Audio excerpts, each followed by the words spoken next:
Bienvenue à un autre épisode d'Entre deux versets. Eliana, Bonjour. Lydia, Bonjour. Pedro. Bonjour. Aujourd'hui, un sujet qui est quand même particulier. On va parler de l'enfer.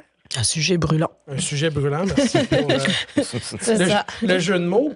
Et peut-être, ceux et celles qui nous écoutent se posent la question, mais pourquoi un épisode de balado entre deux versets sur la question de l'enfer? C'est parce qu'il y a différentes interprétations.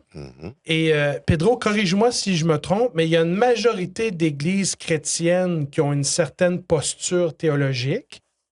Et il y a d'autres églises qui sont loin d'être la majorité au niveau là, des dénominations, qui, eux, ont une toute autre compréhension et une toute autre vision des différents textes bibliques qui font allusion à l'AGN, qui font allusion au feu de l'enfer, à la destruction finale ou autre.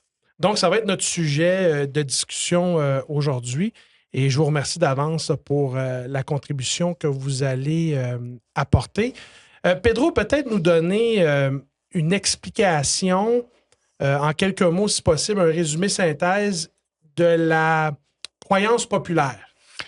La croyance populaire, et pas seulement dans la chrétienté, mais aussi dans d'autres religions, c'est qu'il y a un endroit, quelque part, certains le disent que sont au sous-sol, quelque part là, où les gens brûlent pour, disons, payer ses mauvaises actions pendant cette vie.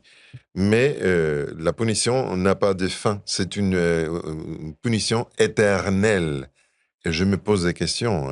Où est le rapport de ces méchancetés par rapport à ces châtiments complètement et absolument décompensés?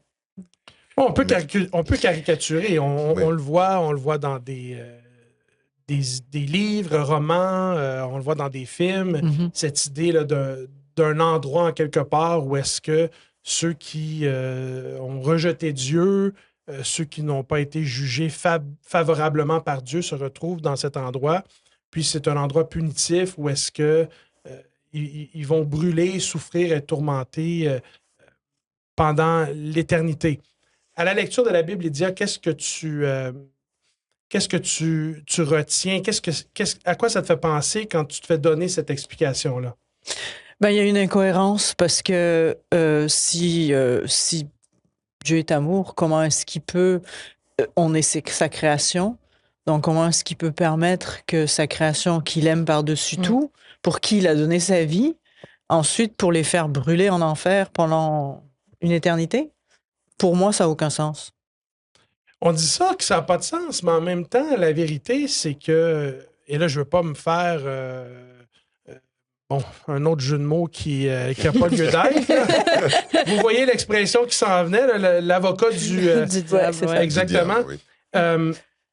Mais c'est enraciné. Quand on regarde certaines dénominations au niveau des chrétiens évangéliques, je pense entre autres aux églises baptistes et même aux églises pentecôtistes, pour en nommer quelques-unes, même au sein du catholicisme, on est dans une dogmatique où est-ce que cette croyance-là est ancrée.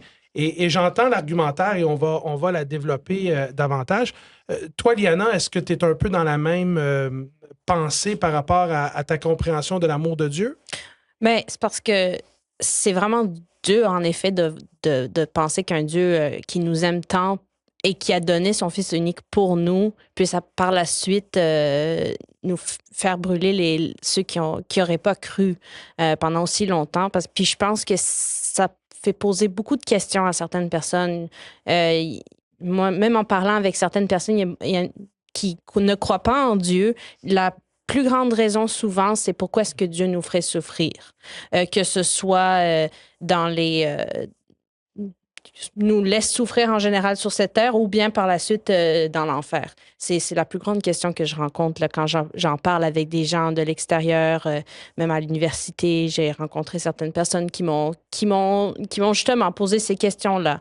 Puis c'est vraiment dommage, je trouve, parce qu'en fait, c'est des gens qui n'ont pas eu la chance de goûter à l'amour de Dieu à cause de certaines, justement, croyances ou idées préconçues à ce sujet, je crois. Je trouve ça intéressant, ce point-là, et je voudrais qu'on en parle un petit peu plus. Et après ça, prépare-toi, Pedro, parce que je voudrais faire appel à ton parcours théologique pour que tu puisses nous donner en résumé peut-être une séquence d'événements d'un point de vue biblique. Parce que il y a certains textes bibliques, on doit l'admettre, Ouais. on va peut-être aller en voir un ou deux. À la lecture de ces textes, si on n'a pas une bonne maîtrise, on peut facilement croire que Déraper, oui. Oui. on va brûler pour l'éternité. Oui. Mais le point que tu amènes, Iliana, pour moi, est tellement important. C'est cette idée que il y a beaucoup de personnes qui connaissent pas Dieu, connaissent pas la Bible, connaissent pas le christianisme en tant que tel. Et des fois, les éléments auxquels ils sont exposés, Mhm. c'est négatif. Ouais. Mhm. Et moi, je les blâme pas. Moi, je blâme pas quelqu'un Non. qui me dit, voyons donc, Non, voir jamais. si je croirais en un Dieu Oui. qui va me faire souffrir pendant l'éternité, brûler, tourmenter, J'en veux pas. alors que j'ai choisi de pas l'accepter. Surtout qu'il voit, il voit la souffrance, mais d'abord, il y a la souffrance ici sur cette terre parce qu'on ne va pas se le cacher, il y a des choses qui arrivent, c'est terrible. Mais par la suite, en plus de croire, non seulement tu souffres sur cette terre, mais tu souffres par la suite, c'est vraiment terrible. Là. Je pense que c'est ça qui accroche la plupart surtout des jeunes de nos jours. Et ça crée une barrière entre certaines personnes et Dieu Ouais. à cause d'un faux enseignement, une mauvaise interprétation d'une doctrine qui est Tout à dans la fait. Bible. Lydia, après ça, Pedro. Ah, mais moi, je trouve que c'est quelque part disproportionné. Ce que je dis, l'incohérence, c'est parce que pourquoi si longtemps, je comprends, tu fais quelque chose de mal ou tu as fait des erreurs dans ta vie, OK, il y a des conséquences. Mais souvent, tu les as déjà eues, les conséquences. Donc, ça veut dire que c'est un résultat d'un mauvais choix que tu vas faire ou quelque chose, mais qu'est-ce qui justifie? Enfin, moi, Une éternité de souffrance. Ouais, une éternité. En anglais, on dit « the punishment must fit the crime ». Oui, c'est En ça, voulant mais dire là, que- là, il y a comme une incohérence, ça marche pas, là. Oui, parce qu'on dirait qu'il manque de pardon, justement. Puis c'est comme. On dirait que le pardon, c'est ce qu'on cherche tous, en fait. C'est d'être pardonné. Puis c'est que quand on entend ça, on se dit, mais voyons, Dieu, est-ce qu'il pardonne vraiment? Est-ce qu'il nous pardonne vraiment? Donc. Ça donne Ouais. un portrait de Dieu Comme très méchant. dur Ouais. et très difficile à aimer. Mhm. Pedro, donne-nous un peu là, la séquence. Là. La séquence. Je dois dire que je dois avouer, j'ai du mal à garder silence parce que j'ai la tentation de sortir 20, 30 textes bibliques. C'est ça. Mais Mais si tu veux nous amener dans un texte... non, mais simplement, logiquement, vous dire, la Bible nous parle d'une résurrection où les gens vont recevoir la récompense. Et à la même résurrection, il va y avoir d'autres qui vont dire, écoute, écartez-vous. Alors, comment est-il possible que si les gens sont déjà dans l'enfer, que la Bible nous dit ailleurs que nous allons ressusciter pour recevoir la sentence, la jurisprudence, on va dire, la décision finale. Est-ce qu'on va descendre du ciel pour être ressuscité? Est-ce qu'on va remonter de l'enfer pour être condamné? Alors, il y a des incohérences partout dans cet enseignement. Et la base se retrouve justement dans la mauvaise traduction de Gehenna. Gehenna, c'est la vallée de Guinon. La fameuse Géhenne. GN. La Géhenne, c'est la vallée de Guinon. C'est une vallée qui est juste à côté de la ville de Jérusalem. Parce qu'à ce moment-là, il n'y avait pas de ramassage d'ordures Oui. comme on a aujourd'hui. On faisait brûler les ordures. On faisait c'est ça. exactement. Pratique qui se fait encore dans certains pays de Ouais. ce monde où il n'y a pas les Ouais. infrastructures Je- de gestion Exactement. des déchets. J'ai grandi au sud de l'Espagne, dans un coin qui était vraiment éloigné de toute ville. Et toutes les maisons de campagne, nous avions notre petite Gehenna, on va dire, et où on brûlait nos ordures. Et j'ai vécu Et ça brûle constamment. Exactement. C'est pour ça que dans certains versets dit que la personne peut éteindre le feu parce que autant qu'il y a quelque chose qui brûle. Donc la Gehenna, c'était l'endroit où on jetait les morts qui étaient exécutés, les ordures, les animaux, toutes choses. Et il fallait brûler justement pour que les infections n'arrivent pas à la population de la ville. Donc, et ça a été traduit systématiquement presque dans toutes les versions, dans plusieurs langues, comme enfer. Et c'est une mauvaise traduction. Et ça a donné à toute une théologie qui ne correspond pas avec la Bible. Donc, la base, c'est que, je dis toujours, et ça c'est une autre preuve, la Bible ne contredit pas la science. Et ça, j'aime bien dire ça parce que la science confirme ce que la Bible dit. Et je dis à tout le monde, la pensée, c'est-à-dire moi, en tant qu'être vivant, ma conscience, c'est le résultat d'une série de courants électriques qui se produisent à travers mes neurones dans le cerveau. Si le cerveau disparaît, la pensée n'existe plus. Et c'est pour ça que la Bible parle toujours d'une résurrection, parce qu'il faut rétablir le cerveau, le corps, pour que le cerveau arrive à exister à nouveau, que reprenne la pensée, le hardware. C'est important ce que tu dis. Un reboot. Je me mets à la place de ceux qui nous écoutent, puis je veux juste m'assurer que nos auditeurs auditrices ont une bonne maîtrise des propos sur lesquels on échange. En fait, c'est que la posture de nous autour de la table et de l'épisode entre deux versets que nous faisons, c'est cette idée que quand on meurt, donc si je devais mourir demain, par exemple, je vais être dans un état de non-être, de non-existence. J'arrête d'exister. Le souffle de Dieu qui est en moi retourne à Dieu. Et en fait, c'est le souffle de Dieu plus mon corps physique qui fait que je suis une âme vivante. Oui. Je ne possède pas une âme, je suis une âme.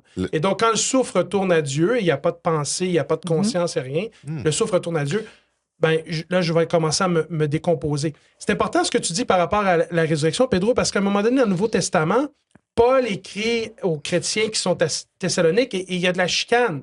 Il y a de la chicane par rapport à qui sait qui va arriver au ciel.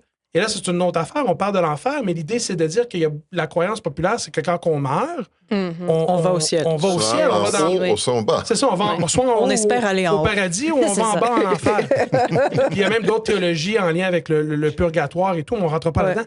Mais c'est important de mentionner que dans les deux cas, quand on meurt, on ne va pas en haut tout de suite. Puis, justement, quand on meurt, on ne va pas en bas non plus. Exactement. On est dans un état de sommeil de la mort, est dans un état de non-existence. Oui. Je dis toujours, cet souffle qu'on dit, la Bible parle d'un souffle, mais c'est vraiment l'énergie. C'est plus c'est comme l'électricité, on va dire. Oui. Et c'est comme si on prend les ampoules qu'on a ici dans la déco. Le principe de vie. Et on arrête l'électricité, l'ampoule ne brille plus. Le hardware, c'est l'ampoule. L'énergie, c'est l'électricité. Et le résultat, c'est la lumière. Ma conscience, c'est la lumière. Si on déconnecte les deux choses, il n'y a plus rien. Il n'y a plus de lumière. Et dans cette perspective-là, Lydia, Paul est en train de leur expliquer à ses chrétiens qu'il va y avoir une résurrection. Donc, à la toute fin de cette histoire, Jésus va revenir dans les nuées et il va y avoir une résurrection. La première résurrection, c'est la résurrection de ceux qui ont accepté Christ, qui ont accepté Dieu.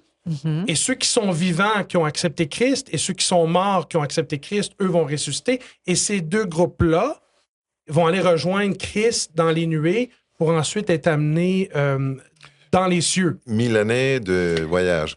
C'est bon, ça c'est notre sujet. Le non-être, la non-existence, c'est important sur plusieurs points. Mais revenons à cette idée de l'enfer. Et Lydia, j'aimerais t'entendre un peu plus sur ta compréhension du caractère de Dieu en lien avec cette posture-là. Pourquoi qu'elle est problématique, cette posture d'un enfer ou d'un tourment éternel? Ben, comme je disais tout à l'heure, ma compréhension, c'est que je comprends que il y a un châtiment, on va dire. OK? Mais pourquoi est-ce que ce châtiment doit être éternel? Parce que, puis aussi violent, dans le sens que ça marche pas avec le caractère de Dieu. Tu comprends? Quelqu'un qui va avoir rejeté Dieu toute sa vie, puis tu le sais que la personne, elle veut rien savoir, puis que, tu sais, c'est le pire des pires, là. Bon. Encore, on pourrait dire, OK. Mais la nature de Dieu, c'est pas ça, parce que jusqu'à la fin, il va essayer de te ramener à lui. Donc, pour moi, je me dis, ça marche pas. J'ai jamais pu, même si j'étais pas, je croyais pas à ce que je crois, c'est pas un concept que j'aurais pu accepter. Parce que je vois pas l'intérêt qu'il y a de faire, comme disait Liana, souffrir quelqu'un éternellement. Une autre approche, et Iliana, j'aimerais t'entendre là-dessus, si possible, c'est cette idée, et moi j'ai écouté des prédicateurs sur YouTube de différentes églises, de différentes religions, et des fois, par moments, dans les prêches, on entend le prédicateur dire il faut que vous acceptez Christ pour avoir la vie éternelle, parce que si vous n'acceptez pas Christ, Mm. puis vous n'avez pas la vie éternelle. Donc, si vous rejetez Christ, vous allez brûler en enfer pour l'éternité. Ben, ça, c'est l'évangile par la peur. Mais moi, le problème que j'ai avec ça, puis j'aimerais t'entendre là-dessus, et je sais que Pedro, ça te gratte. On arrive, T'inquiète pas. c'est cette manipulation de nous amener en relation C'est avec ça. Dieu, C'est ça. C'est motivé forcé. par la peur. Exact. Non, je pense que justement, la base de toute relation saine, c'est pas la peur, justement. C'est d'abord la confiance, l'amour. Donc, je pense pas que Dieu veuille nous amener en relation de cette façon-là. Je pense que, en fait, il cherche à venir à notre niveau, puis en nous rejoignant à travers sa parole et tout ça. Puis on peut voir à quel point même Jésus, quand il avait tellement compassion des gens, quand il descendait, quand il est venu, en fait, vivre parmi nous, il a guéri des gens, il a parlé avec eux, peu importe quelle était leur difficulté. Oui, leur difficulté, l'endroit d'où ils venaient, leur cheminement auparavant, ce qu'ils avaient fait dans leur passé. Ils ne regardaient pas ça. Ils venaient à leur niveau. Donc, moi, je ne pense pas que de la même façon que Jésus venait de cette façon-là pour nous rejoindre, je pense pas qu'on peut rejoindre les gens de cette façon-là. Ouais, Dieu essaie pas de nous faire peur. Non, c'est ça. Non, qu'on pas du rentre tout. en relation avec lui. Au contraire, il va nous Pas du attirer tout. par son amour. Pedro. Oui, il y a une autre contradiction encore qui souligne justement l'incohérence de cet enseignement qui est très popularisé, on va dire. Justement, tu viens de le dire. On a soit la vie éternelle, soit l'enfer. Est-ce que vous vous rendez compte que les deux choix, les deux options sont quand même une vie éternelle? Mhm. C'est ça, oui. Oui, oui. Tu vives éternellement avec joie ou tu vives éternellement avec souffrance. Exact. Alors que ça devrait être vie éternelle et mort éternelle. Exact. Donc, C'est ça. pourquoi Jésus parle toujours, pourquoi la Bible parle de la vie éternelle face au châtiment, on va dire, mais si c'est une autre chose. Mais bon, parce que si on parle de la vie éternelle en tant qu'enfer, ça c'est une vie éternelle également. Exact. Alors, pourquoi on parle de la vie éternelle par rapport au ciel et de l'autre côté, on ne parle pas de la vie éternelle? Il y a une seule vie éternelle. C'est ceux de ceux qui sont sauvés, on va dire, qui sont sauvés, qui acceptent Jésus parce qu'il accepte, c'est lui qui donne la vie. Et ça, c'est la clé de tout. On oublie que Dieu est la seule source de vie. Et il donne la vie à tout le monde. Et cette vie qu'on a maintenant, c'est une opportunité que Dieu nous accorde. À chacun, chacune, n'importe quelle est notre croyance, ou aucune croyance athée ou quoi qu'il en soit, c'est une opportunité que Dieu nous donne pour faire un bon choix. J'avais pas pensé à ça et j'aimerais te remercier, Pedro, parce que je dis pas ça pour être prétentieux, là, mais tu sais, on l'a lu, la Bible, on la connaît, puis on baigne là-dedans depuis longtemps. Mais en fait, c'est que Dieu va devoir, si cet enseignement-là de l'enfer éternel et du tourment et de la souffrance éternelle est vrai, ça veut dire que Dieu, de façon surnaturelle, lui-même, va devoir garder en vie Exact. Exactement. C'est ça. ceux qui l'ont rejeté C'est ça. pour les faire souffrir pour C'est toujours. ça. Et ça. Puis c'est ça que moi, je peux il y a pas vraiment accepter. une incohérence là-dedans. Moi, j'ai pas la bonne référence parce que le document que j'utilise se réfère à la Bible, mais dans les livres, les chapitres et les versets en anglais. Mhm. Je pense que toi, tu as le bon chapitre et le bon verset. J'aimerais qu'on prenne le texte dans Malachie. 3.19. Oui, dans Malachie, c'est 3.19. à partir du verset 19. Je crois que c'est 3 Malachie versets. 3.19. Et 3.19, en anglais, c'est le 4.1. Mais il nous dit, car voici le jour, il vient ardent comme une fournace. Tous les présomptueux et ceux qui pratiquent la méchanceté seront comme du chaume. Ce jour qui vient les embrassera, dit l'Éternel des armées. Il ne leur laissera ni racine ni rameau.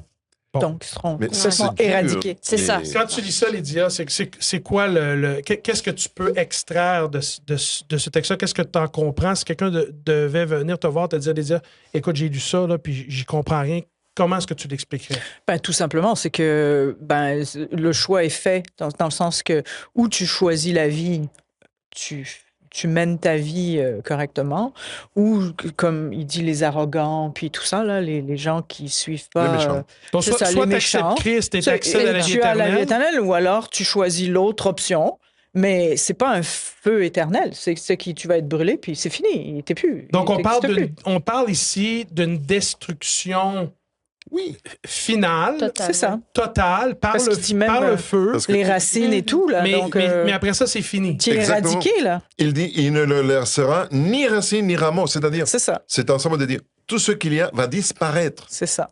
Et moi, C'est la pour moi, ça disparition. fait du sens. J'explique pourquoi ça fait du sens. Je peux pas m'imaginer Dieu, là, dans son amour, qui considère tous les êtres humains comme étant ses enfants. Puis là, Dieu, il dit, écoutez, on a un gros problème, là. Vous êtes toutes infectés par une maladie là, qu'on appelle le péché. Exact. Fait que là, c'est une pandémie, une épidémie. Là. Vous, moi, je suis votre père, là, je suis Dieu, puis vous êtes tous infectés par une maladie.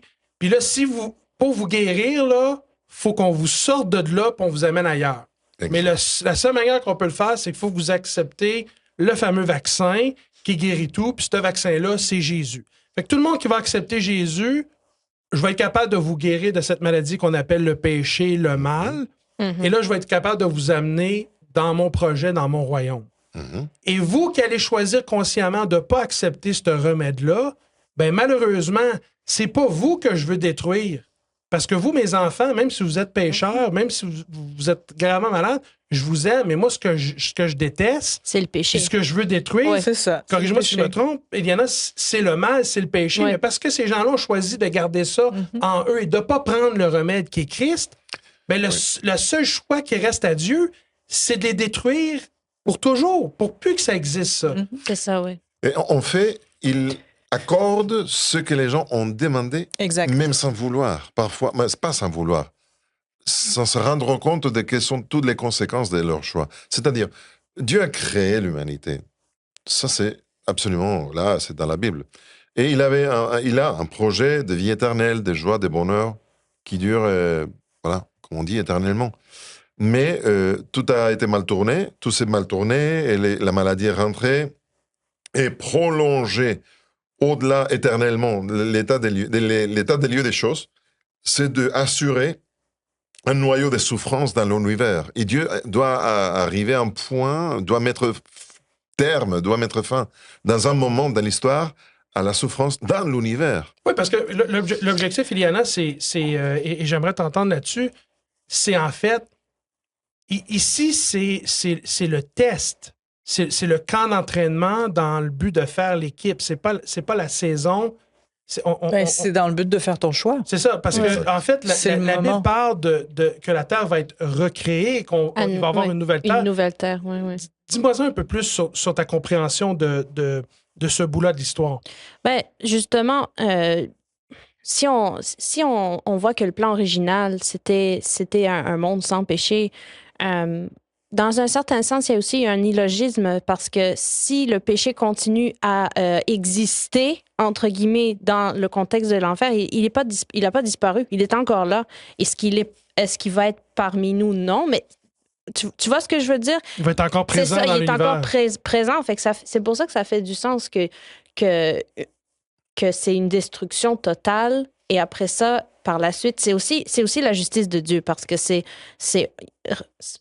justice, mais amour en même temps. C'est l'équilibre entre les deux. La justice est rendue, mais il y a encore l'amour parce que c'est pas éternel, c'est pas continuel, c'est pas. Ouais, puis Dieu respecte le choix des êtres humains. C'est Je veux dire, Dieu ne va pas emmener un être humain avec lui dans son royaume C'est ça. qui veut Pour rien qu'il va être savoir de lui, malheureux. qui Exactement. veut pas être en lien avec lui, il va être malheureux. Non. Oui. Fait que toi, tu crois fondamentalement à ce concept d'une Ouais. nouvelle terre. Une nouvelle terre sans péché. Donc, il n'y aura plus de Oui. mort, plus de maladie. C'est ça. Plus de larmes non plus. Parce que c'est ça qui vient avec. Parce que s'il y a le péché, si on continue la même façon ici c'est-à-dire la même façon en haut que ici, une fois qu'on est rendu au ciel, on ne sera pas plus heureux. Il n'y a rien qui change. C'est ça, il n'y a rien Oui. qui change. Donc, J'aimerais substituer le mot péché parce que parfois nos auditeurs ne sont pas familiarisés avec notre Oui. vocabulaire. Vas-y. Mais c'est injustice, maladie, guerre, tout ce oui, type c'est de ça. choses. C'est Et- Ce qui est inclus. mal. Oui, oui. Tout ce qui est mal, qui fait mal, ça doit disparaître. Malhonnêteté, mensonge. Exactement. Donc Dieu nous a donné ce choix. Souffrance, À oui. la fin, Dieu a promis dans l'épître de Pierre qu'il va renouveler la terre. Et la terre est tellement polluée, contaminée, et j'aime bien d'avoir Eliana parmi nous parce que c'est justement son spécialité, que la seule façon de resetter, remettre à nouveau la terre, c'est parfois de de brûler. C'est une purification par le se feu. purifier par le feu. Oui, c'est ça. Oui, parce que la terre qui va être recréée, Pedro, c'est cette même Mais terre. il y a des là. microbes, des maladies, des éléments polluants qui sont là partout. Il faut les fondre. Il faut vraiment faire un reset. Et la Bible nous dit que ce feu-là n'était pas préparé pour nous, les êtres humains. À aucun être humain jamais devrait prendre parti de ça. C'est simplement le choix de... Il y a un vaisseau, on va dire, qui arrive. Les gars, on va resetter la Terre. Est-ce que vous voulez venir? Oui, allez-y. Vous? Non, on veut rester. Désolé, et vous restez, c'est votre choix. Parce que, et là, j'ai pas le livre, ni le verset, ni la référence. Je vais vous demander de me croire sur parole, mais je sais que dans la Bible, il y a un passage où Dieu dit que c'est étrange pour lui de L'œuvre détruire. étrange des dieux. C'est dans- étrange pour lui de mettre à mort l'être humain. C'est évident, c'est sa il ne veut créature. C'est contre sa nature. Non, c'est Ézéchiel ça. dit, je ne veux pas la mort Mais non. mort de ceux qui meurent. Mais non. Dieu ne veut rien de ça. Il voudrait que... Jésus, il est mort pour toute l'humanité. Et on dit aujourd'hui que ceux qui acceptent Jésus vont être sauvés. Et j'ai dit oui et non. Pourquoi je dis oui et non? Je suis pasteur. Parce qu'il y a du monde dans d'autres endroits qui n'ont jamais connu, n'ont jamais eu l'opportunité de connaître ni la Bible, ni Dieu, ni rien de tout. Mais Paul, dans l'épître aux Romains, chapitre 1 et 2, il parle de ceux qui ont été fidèles à leur conscience. C'est ça. Sans connaître rien de Dieu, rien de la Bible, ni avoir jamais entendu le nom de Jésus. Et il dit que leur conscience les est loi pour eux-mêmes. Ils seront sauvés. C'est ça. Donc ça, c'est justement le côté de la justice de Dieu qui vient équilibrer tout ça. C'est qu'on voit que oui, le péché va être... et le péché, comme tu viens Les de maladies, comme tu viens de tous le les définir, mauvaises choses. va être anéanti, mais en même temps, il y a aussi ce côté d'amour et de pardon qui vient quand justement ces gens-là qui n'ont pas entendu le nom de Jésus vont pouvoir eux aussi, s'ils ont fait leur vie dans leur pleine conscience, dans ce qu'ils savaient, ils vont pouvoir aussi être récompensés selon leurs œuvres, dans un sens. Tu sais, j'ai le privilège d'être parent, puis des fois, ça m'arrive de devoir discipliner les enfants, leur donner des conséquences pour être sûr que, bon, ils ont compris que ce comportement-là ou cette façon de faire-là, c'est inacceptable. Puis, des fois, on est en famille, puis là, il y en a un qui doit vivre sa conséquence. Et j'essaie d'avoir du plaisir avec la famille, mais je sais que j'en ai un qui n'est pas dans son assiette, qui ne file pas, puis qui est en train de réfléchir à tout ça. Je ne peux pas m'imaginer Dieu qui... Tu sais, moi, je suis un parent imparfait, Dieu qui est parfait. On est avec lui pendant l'éternité. Dieu aurait sa conscience de savoir qu'ailleurs, il y a de ses enfants qui sont dans une tourmente éternelle. Mais je pense que le but aujourd'hui, puis je vais devoir conclure là-dessus parce que le temps nous presse, c'est de rappeler à ceux et celles qui nous écoutent la raison pourquoi on parle d'une destruction finale, c'est parce que ça témoigne finalement de l'amour. Exactement. C'est justement... de l'amour il reste de Dieu. 30 secondes, je sais. Oui. Et il y a tout un parcours, il y a un moment où Dieu dit, il faut resetter la terre. C'est un moment ponctuel où il y a un feu qui brûle tout dans le sens de purifier, comme la Géna à Guinon, à Jérusalem, mais qui finit. Une fois que ce travail a fini, Dieu va remettre en place une nouvelle terre. Donc, c'est pas une punition éternelle. Pour l'éternité. Et donc là, on va pouvoir être avec Christ pour toujours et faire l'expérience. Et avec ceux qu'on aime. De son amour avec ceux qu'on aime. Merci pour l'échange aujourd'hui. Au plaisir de se retrouver pour une autre émission d'Entre deux versets. Merci.